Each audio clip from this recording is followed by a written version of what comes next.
Estava aqui navegando pela internet e eis que eu me deparo com uma reportagem dizendo 11 empresas que pagam dividendos em julho. E aí eu falei, poxa, deixa eu pegar aqui cada uma dessas empresas para a gente pensar se por mais que elas paguem dividendos, vale a pena colocá-las em carteira. E é isso que eu quero trabalhar aqui com vocês. Sem muito mais delongas, eu quero exatamente já bater com vocês quais são cada uma dessas empresas. Você pode ver aqui, você vai ver a data de pagamento de cada um dos dividendos ou juros sobre capital próprio que cada qual vai pagar. Ponto que eu quero trazer é bater em cada uma delas para a gente pensar se vale a pena ou não colocá-las em carteira. Só para a gente começar então com Bradesco. Bradesco, gente, foi aquela ação desacreditada, ninguém estava querendo comprar Bradesco, foge para as colinas, Bradesco tem muito dinheiro, mas não investe. Tudo bem. Até aí eu aceito as críticas. De fato, você pensar que o Bradesco ele saiu daquela posição forte que ele tinha para uma queda tão robusta quanto ele teve, de fato, muitas pessoas começaram a colocar uma dúvida a respeito da continuidade ou não das suas operações. Entretanto, eu posso garantir para vocês o seguinte: o Bradesco, independentemente da situação pela qual ele estava passando, que foi por um efeito pontual das americanas, fez com que seus resultados caíssem e depois, com as operações rodando normalmente, limpando ali o balanço de um crédito ruim que ele havia concedido à época, ele voltou a ter uma rentabilidade maior. Eu, em particular, tenho estimativas muito fortes em relação ao Bradesco. Só para a gente ter uma métrica, eu gosto sempre de pensar o seguinte: os bancos eles são avaliados muito pelo ROI que eles entregam, ou seja, o retorno sobre o patrimônio líquido, né? Return on Equity, que é a forma em inglês. Ponto interessante disso é que normalmente as pessoas elas exigem que esse ROI ele seja pelo menos superior ao que nós temos de Selic, hoje na ordem de 15%. Se a gente pegar, por exemplo, Itaú e Itaúsa, que são recomendações aqui também de empresas de dividendo para o mês de julho, são empresas, na verdade o Itaú é a empresa que tem um ROI superior a 20%. Então, nesse ponto, o Itaú, legal, ele passou pelo ROI. Hoje o Bradesco, nos últimos resultados que ele divulgou, ele trouxe um ROI de 14%. As minhas estimativas, com essa limpa que eles estão fazendo na carteira, é que o ROI do banco ele vai girar alguma coisa bem próxima aos seus 15 até mais ou menos 16,5% de ROI ao longo aqui dos próximos anos. Especialmente esse ano eu acredito que a gente consiga chegar dentro do Bradesco a um ROI próximo aos seus 16%, tá? Essa é a estimativa que eu tenho no momento. Se você for pensar agora que se trata de um banco com uma capilaridade boa, mas não tem aquele apelo de investimento como alguns outros bancos têm, poderia entrar na sua carteira eventualmente como uma oportunidade. Uma oportunidade de você pensar o seguinte: poxa, eu estou comprando um banco que dá alguns bilhões de lucro por ano, paga ali aquele juro sobre capital próprio de forma bastante recorrente e que está evoluindo. Se você pegar o banco dessa metade da evolução que ela chegou até o topo, que pode ser que chegue ou volte a um ROI próximo a 18, 19% no longo prazo, é que se você acompanhar o banco ao longo desse tempo todo, você pode voltar ali de uma cotação que já esteve a 12, 13 reais para voltar lá para os seus 20, 22. E imagina só quando o cenário Brasil também estiver melhor, porque a gente não investe apenas para o curto prazo, a gente investe para um prazo um pouco mais longo. Então, pensando no Bradesco para o longo prazo, me parece ser extremamente interessante, tá? Itaú, gente, Itaúsa, me parece também a mesma ideia, tá? ROIs muito interessantes. Eu, em particular, eu prefiro investir em Itube 3 ao invés de Itaúsa, e eu explico para vocês o motivo, tá? Não é porque eu não gosto de Itaúsa ou coisa assim do gênero, mas me parece que existe um falso desconto ali dentro, que eles falam que está em 20 e tantos por cento, sendo que eles fazem a conta com base em Itube 4, só que eles têm Itube 3 lá dentro, então já não parece legal. As investidas também que ela tem, não me parece que vale grandíssima pena você comprar Itaúsa por conta dessas investidas. Se você for pensar aqui, ó, Alpargatas você pode comprar na bolsa. A Motiva, que é a antiga CCR, também você pode comprar em bolsa. Tem algumas outras empresas lá que tão logo, me parece, devem fazer IPO e mesmo que não façam, o resultado que elas entregam para dentro da holding é muito baixo e não me parece que vale tanto assim a pena você ter esse portfólio, sendo que o Itaú é o carro-chefe ali dentro. Então, por isso eu prefiro estar investido muito mais em Itube 3 do que efetivamente em Itaúsa, tá? Redditor, eu confesso, é um ativo que muita gente estava falando há mais ou menos uns 6, 7 meses atrás. As pessoas estavam falando, Redditor melhorou alguns números, Redditor vai fazer isso, a Redditor vai fazer aquilo. E legal, me parece que conseguiram de fato entregar um bom resultado.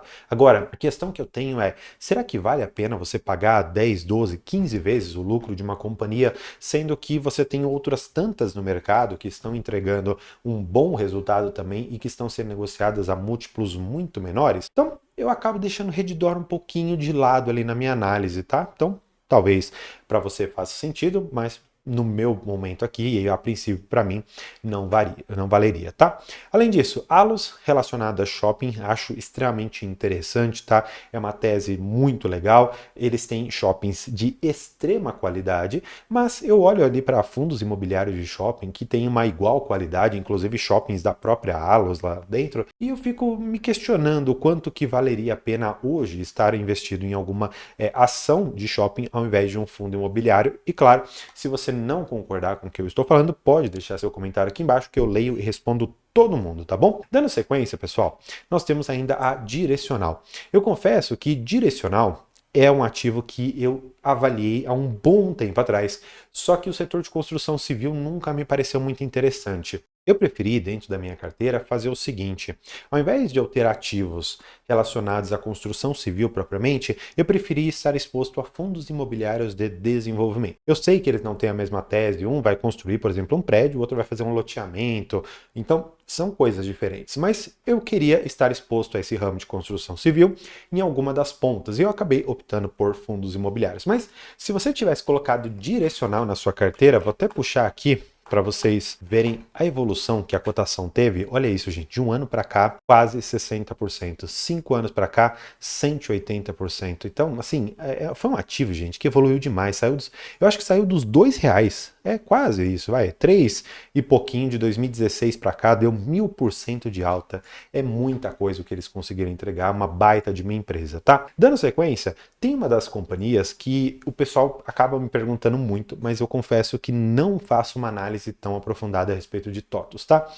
Não é uma companhia que eu acompanho tanto, então nesse ponto eu não vou traçar nenhum comentário específico, mas já saiba que ela é uma das que pagará dividendos aqui de 15 centavos com data de pagamento no dia 7/7, tá? Outra que o pessoal falava muito, a B3, porque o pessoal está investindo, porque vai ganhar market share. Market share do quê, se ela é a única? É a única que oferece de fato esses serviços assim de bolsa. Então, se você for pensar que aquela bolsa do Rio de Janeiro pode vir algum dia a trazer uma certa competitividade, ela pode perder atratividade, mas, gente, eu confesso que B3 nunca foi um ativo que me chamou muita atenção. Tem números legais, mas assim, é aquela coisa que não cresce muito, que depende muito do brasileiro investir, a gente sabe que o brasileiro não investe. Houve um crescimento razoável nesses últimos tempos, só que muito pelo fato de nós estarmos num momento de taxas de juros mais baixas, especialmente ali até 21, 22, em que aí sim nós tivemos aquele aumento significativo, mas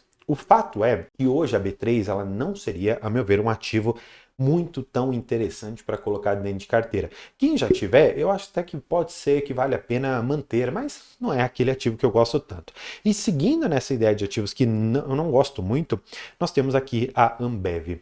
Ambev, gente, ela é aquele ativo basicamente que fica andando para lá e para cá, porque não tem muito mais para onde crescer, tenta ficar batendo em algumas outras marcas que estão fazendo uma competição direta ali contra ela, mas por não ter muito mais para onde crescer e já ser extremamente estável, é uma companhia que vai ficar pagando ali aquele dividendozinho de 4, 5%. Se, claro, você tiver Ambev lá de trás e tiver com yield um cost muito mais alto, aí talvez possa fazer sentido. Do contrário, confesso que não me agrada muito, tá? A TIM, por outro lado, foi uma empresa que eu fiz aqui uma análise comparando a Vivit 3, né, que é a Vivo, com a TIM SA3, legal? Que é a TIM, que nós temos aqui os dividendos e juros sobre capital próprio, né?